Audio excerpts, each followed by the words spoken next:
ये बिहार चुनाव कई मायनों में खास रहा। खास इसलिए भी रहा क्योंकि भोजपुरी स्टारों का जमावड़ा लगा। ये दोनों तरफ था, चाहे बीजेपी हो या आरजेडी हो, दोनों तरफ भोजपुरी के कलाकार अपनी अपनी किस्मत आजमाने के लिए राजनीतिक मैदान में उतरे। बड़े पर्दे से अब ये राजनीति के पर्दे पे आए हैं, तो इनका हाल क्या है। हम 4 वैसे उम्मीदवारों को आज बताएंगे कि इन 4 उम्मीदवार जब पर्दे से राजनीति मैदान में आए तो कितने सफल हुए और कौन पीछे रह गए। इन 4 उम्मीदवारों में पहली मैथिली ठाकुर हैं, जिनको आप सुनते हैं, वो अलीनगर से चुनावी मैदान में थी। ऐसे ही खेसारी लाल यादव हैं, भोजपुरी स्टार हैं, वो छपरा से चुनावी मैदान में थे। और इसके अलावा विनय बिहारी का नाम जो पुराने लोग हैं, जो भोजपुरी गाने सुनते रहे होंगे, वो जानते हैं कि विनय बिहारी कितने बड़े कलाकार थे, कितने बड़े गायक थे। चौथे जो उम्मीदवार हैं वो रितेश पांडे हैं, जो करघर सीट से चुनाव लड़ रहे हैं, जहां से प्रशांत किशोर के चुनाव लड़ने की उम्मीद जताई जा रही थी, लेकिन प्रशांत किशोर ने रितेश पांडे को अपनी सीट दे दी। तो इन 4 उम्मीदवारों का क्या हाल रहा। इससे पहले इस बार का जो चुनावी नतीजा रहा, बड़े बड़े पॉलिटिकल पंडितों को घनचक्कर में डाल दिया है, क्योंकि बीजेपी को भी, खुद बीजेपी को उम्मीद नहीं थी कि वो उसको इतनी सीटें आएंगी, क्योंकि अमित शाह ने कई सभाओं में कहा कि हमारी सीटें 160 एनडीए गठबंधन 160 सीटों तक आएगा। लेकिन अब आप अनुमान लगाइए कि एनडीए गठबंधन 204-5 सीटों पर आ पहुंचा है, यानी कि बीजेपी 75 सीटें 76 सीटें से पिछले चुनाव की अपेक्षा इस बार 90 सीटों पे पहुंच गई है। और सबसे बड़ी छलांग लगी है नीतीश कुमार के पैरों में। नीतीश कुमार 43 सीटों से सीधे 84 सीटों के आसपास आ चुके हैं, यानी कि एनडीए गठबंधन का पूर्ण बहुमत के साथ, पूर्ण बहुमत क्या, क्लीन स्वीप कर दिया है बिहार को। लेकिन इन 4 उम्मीदवारों का क्या हुआ। ये 4 उम्मीदवार, पहले विनय बिहारी के बारे में जान लेते हैं। विनय बिहारी इससे पहले भी विधायक रह चुके हैं बीजेपी की सीट से। ये लौरिया विधानसभा सीट से थे।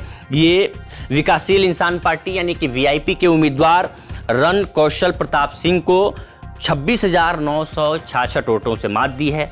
विनय बिहारी भोजपुरी जगत के जाने माने गायक और लेखक रहे हैं।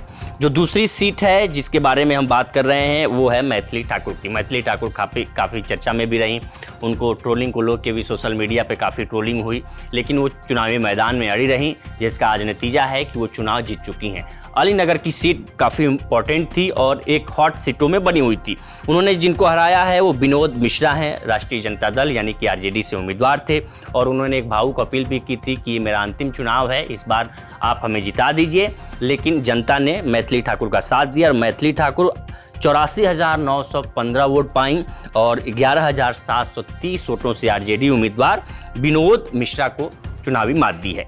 जो तीसरे उम्मीदवार हैं वो है रितेश पांडे। रितेश पांडे ये करघर से चुनावी मैदान में थे। रोहतास की सीट है। यहाँ से प्रशांत किशोर, जैसा हमने बताया कि प्रशांत किशोर चुनावी मैदान के लिए ताल ठोकने की बात हो रही थी, क्योंकि वो वहीं से उनका जन्म स्थान है, तो जन्मभूमि से लड़ने की बात कर रहे थे, लेकिन वो रितेश पांडे के खाते में गई। रितेश पांडे भी भोजपुरी के कलाकार हैं, उनके गाने हैं। तो वो चूंकि इसमें चौथे स्थान पे रहे, वो तीसरे स्थान तक भी जगह नहीं बना पाए, चौथे स्थान पे रहे। मात्र इनको 16,203 वोट मिले। और जो यहाँ से चुनाव जीते हैं वो जनता दल यूनाइटेड यानी कि जेडीयू के वशिष्ठ सिंह चुनाव जीते हैं। 91,543 वोट पाए हैं। 35,365 वोटों के मार्जिन से चुनाव जीते हैं।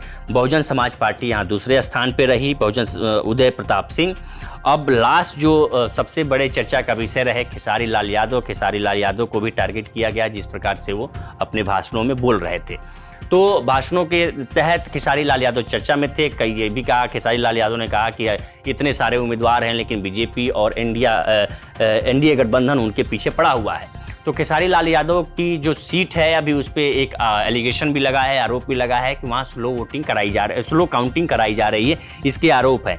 अभी यहाँ 28 राउंड की गिनती होनी है, लेकिन अभी तक यहाँ सिर्फ 18 से 19 राउंड की ही गिनती हो पाई है। आप सोचिए कि 7:30 हो रहे हैं, 8 बजे से गिनती हो रही है, लगभग 11.5 घंटे में मात्र 18 राउंड की गिनती यहाँ हो पाई है। 28 राउंड की गिनती होनी है, अभी 10 राउंड की गिनती बाकी है। इन 10 राउंड में जो बीजेपी की छोटी कुमारी हैं वो 7,898 वोटों के लीड से हैं, यानी कि आप कह सकते हैं कि अभी 10 राउंड की वोटों की गिनती बाकी है। तो कुछ फेरबदल हो, लेकिन संभावना बहुत कम है, यानी कि यहाँ भी छपरा से भी खेसारी लाल यादव एक तरह से हार की कगार पे हैं। हालांकि आरजेडी का परफॉर्मेंस भी देखें तो आरजेडी 25 सीट, पिछले चुनाव की अपेक्षा आरजेडी को लगभग 50 सीटों का नुकसान हुआ है और महागठबंधन की जितनी सीटें घटी हैं उतनी ही सीटें इंडिया गठबंधन के खाते में गई हैं। तो ये कुल मिला के ये जो भोजपुरी स्टार जगत का जो जमावड़ा राजनीति में, पर्दे से राजनीति में आया, ये उनका हाल रहा। हमने बताया कि किन सीटों पर कौन जीता और कौन हारा। इस पर आपकी क्या राय है हमें कमेंट कर सेक्शन में ज़रूर बताएं। बाकी देश दुनिया की तमाम खबरों के लिए बने रहें लोकमत हिंदी के साथ। नमस्कार।